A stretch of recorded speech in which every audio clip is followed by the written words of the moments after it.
प्रिय साथियों, हम सब ये तो जानते हैं कि 15 अगस्त 1947 वो दिन था जब भारत ने ब्रिटिश शासन से आज़ादी हासिल की थी। देश स्वतंत्रता की नई सुबह देखी थी। ये दिन हमारे वीर स्वतंत्रता सेनानियों के त्याग और बलिदान की याद दिलाता है। उन्हीं की बदौलत हम आज एक आज़ाद देश में सांस ले रहे हैं। न जाने कितने वीर जवानों ने इस भारत देश को आज़ाद करने में अपनी जान कुर्बान की है। आइए उस देशवासियों की थोड़ी सी हम कविता कहते हैं। अगर कहने में या भाषाओं में कुछ गलती हो तो कृपया अवध बालक समझकर क्षमा कीजिएगा। दोस्तों, मैं हूं सूरज कुमार और आप सबके सामने एक छोटी सी कविता।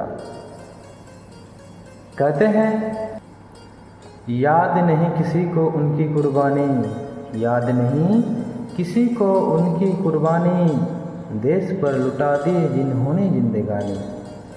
हंसते हंसते सूली पर चढ़े थे जो, हंसते हंसते सूली पर चढ़े थे जो, भगत सिंह राजगुरु सुखदेव थे वो।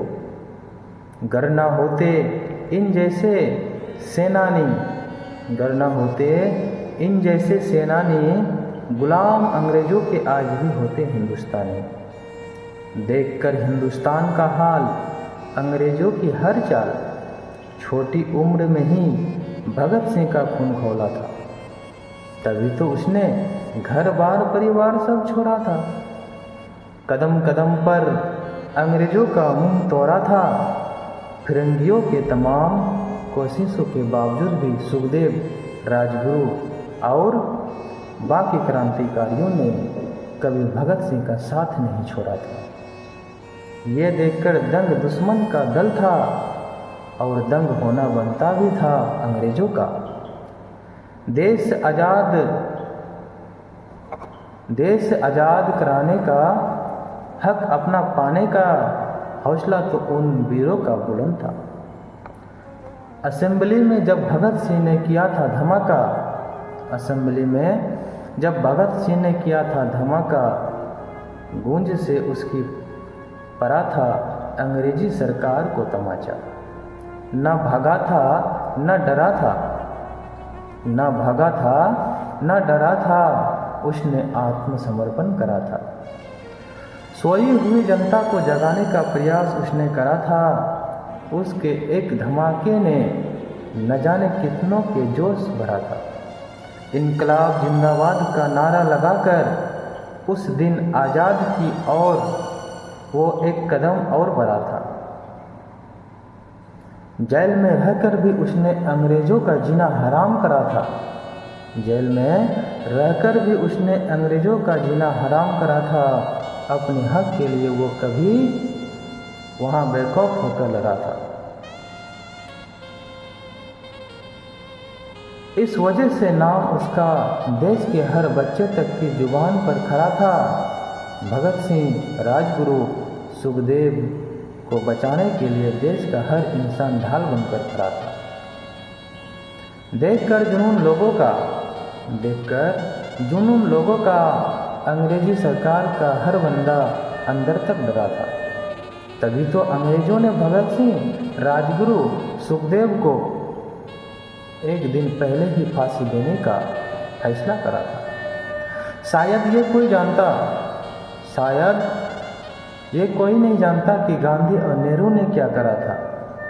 भगत सिंह, राजगुरु, सुखदेव की फांसी के फैसले में इन दोनों का भी योगदान बड़ा था। ये चाहते तो रोक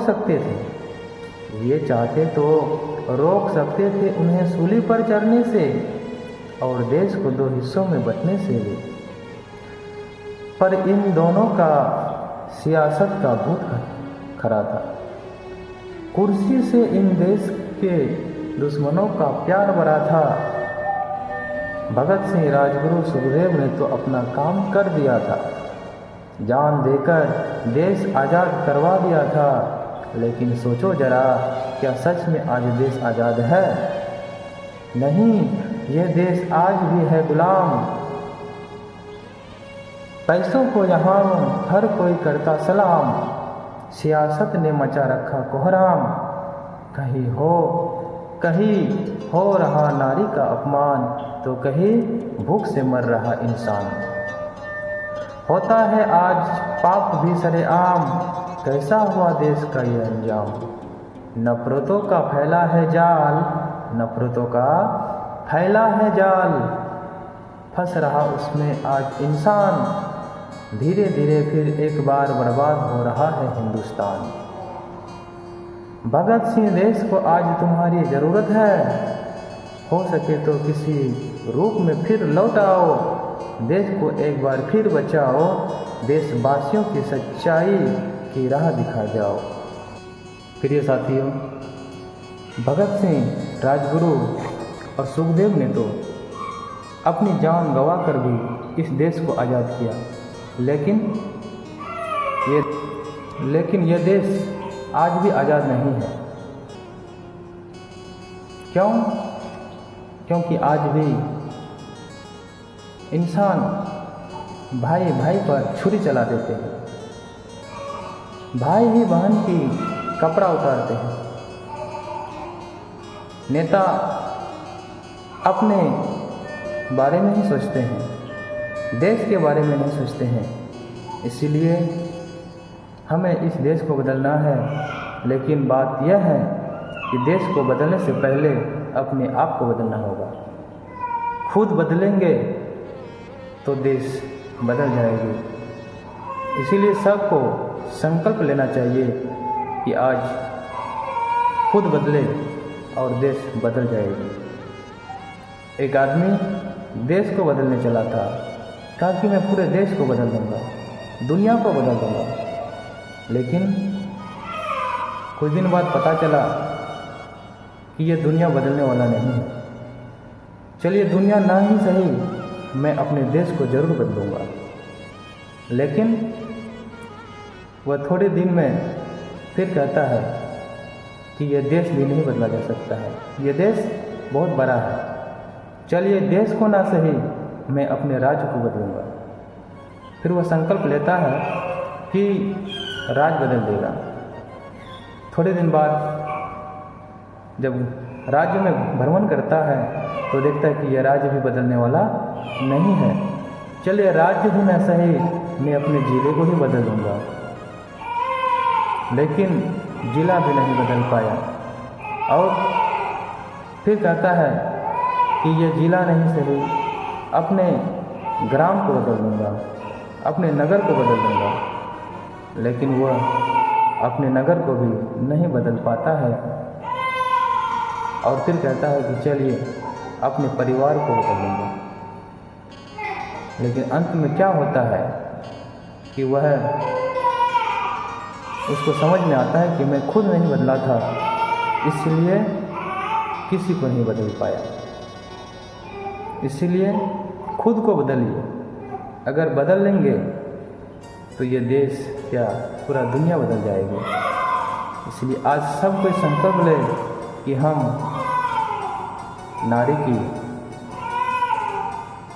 रक्षा करें। आज नारी रास्ते पे चलने में विवश हो रही है, निकल नहीं पा रही है। इसीलिए ये देश भारत देश है, यहाँ सब कोई मिल कर के रहता है।